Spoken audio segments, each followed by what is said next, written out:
গতকালকে আমি একসাথে মাহফিল শুনছি রাত 12টা পর্যন্ত। তো আজকে সেই ভাইয়ের সাথে আজকে দেখা। তো আমাদের এই তালগাছ এলাকায় তো আমিও বেড়াইতে এসেছি, তো খুব ভালো লাগলো। তো সবার উদ্দেশ্যে ভাই এখন কোরআন তেলাওয়াত করবে। ভাইয়ের নামটা জানি কি? মোহাম্মদ হেদায়েতুল ইসলাম। মোহাম্মদ হেদায়েতুল ইসলাম এখন সুন্দরভাবে সুন্দর কণ্ঠে পবিত্র কোরআন থেকে তেলাওয়াত আপনাদের সবার উদ্দেশ্যে শোনাবে।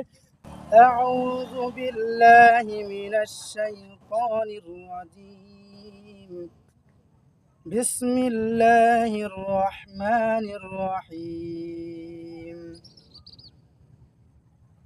فكان عاقبتهما أنهما في النار خالدين فيها وذلك جزاء الظالمين يا أيها الذين آمنوا